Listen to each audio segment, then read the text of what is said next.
last 24 hours have been rather interesting, with what can only really be described as a complete meltdown displayed on social media by those that don't agree with or even accept the outcome of the US presidential election, with Donald Trump winning what can only really be objectively described as an incredible comeback to the White House for a second presidential term, non-sequential for the first time in well over 100 years. But I do think that Piers Morgan has the answer as to why that is. Many people are going to discuss what impact this might have for the UK. Let's take a listen to this first of all. Piers Morgan. Primarily because Americans went, hang on, the Democrats are the party of women's rights.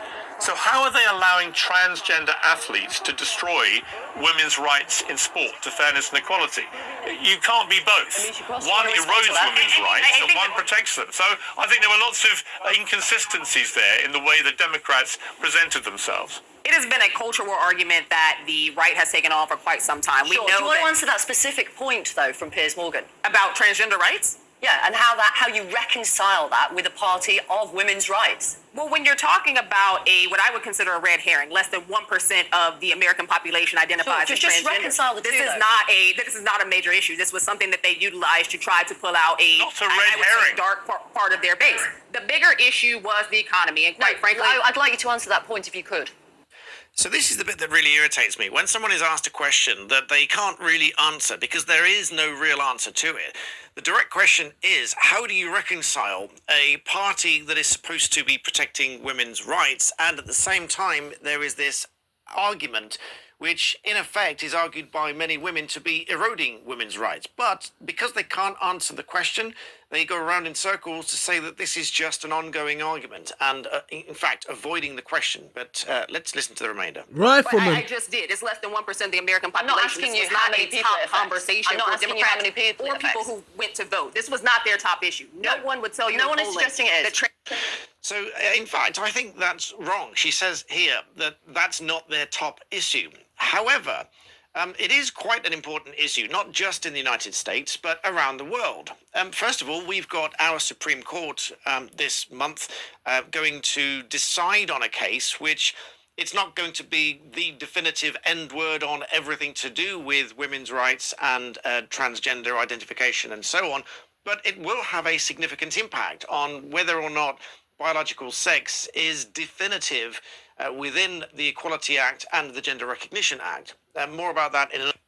Sal Grover going to court over and is now appealing this decision and is in... Has been elected President of the United States again, and it was a landslide.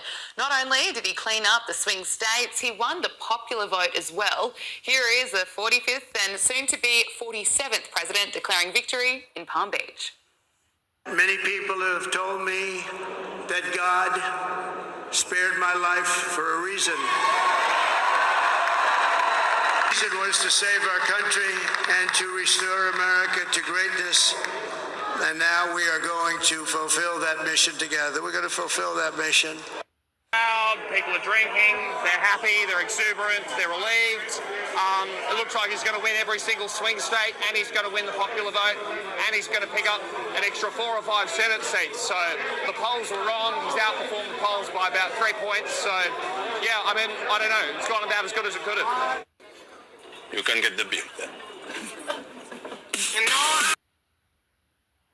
Joining me now is Batia Ungasagon, Newsweek Deputy Opinion Editor and author of Second Class, How the Elites Betrayed America's Working Men and Women.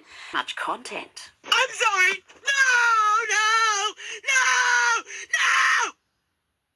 Why? Look, it's fair to say she's not handling it well. Swear to God, if you idiots elect that demented man, I will burn this whole place to the ground.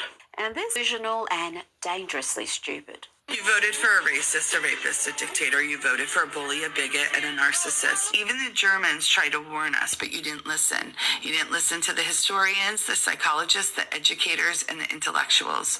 Of course not, because Dictatorship 101 is to convince you to distrust the media, the educated, and to create an us versus them mentality. It's always humble view. Lights out. Please welcome back the next president of the United States.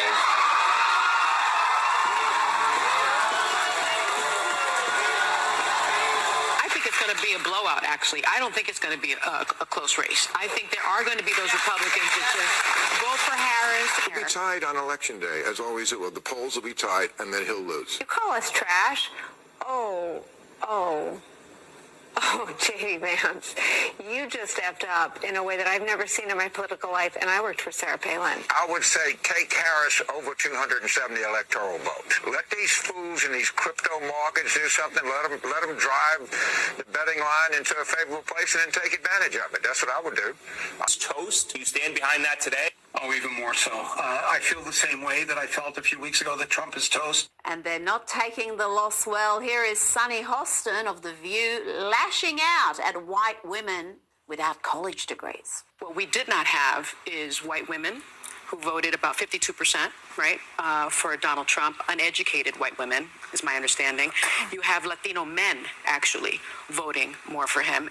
Those awful women and Latino men, how dare they think for themselves? I worry about my children's future, especially my daughter, who now has less rights than I have. And I remember my father telling me many, many years ago that I was the first person in his family to enjoy full civil rights. And now I have less civil rights than I had when he told me that. So again, I'm profoundly disturbed. And the perpetually aggrieved ladies of The View also want greater censorship. They want to curb free speech on social media. If we could regulate social media, because one of the biggest offenders is DC and Congress have not been able to do one thing in regard to the rogue corporations of social media. It's not going to get any better with Elon Musk now in the administration. Now to MSNBC's Joy Reid, who's always having a normal one. Here she claims that Florida is a fascist state. It's a pure Project 2025 in miniature in Florida, and that kind of extreme, sort of extremist, right-wing, fascist-type government in Florida, does that make it a more attractive place? Oh dear, and if you're in the habit of consuming media like that, then you may react like this when Donald Trump has a landslide victory. We may not have rights tomorrow. I'm scared to go to sleep. I might wake up in my sleigh. Disney Plus.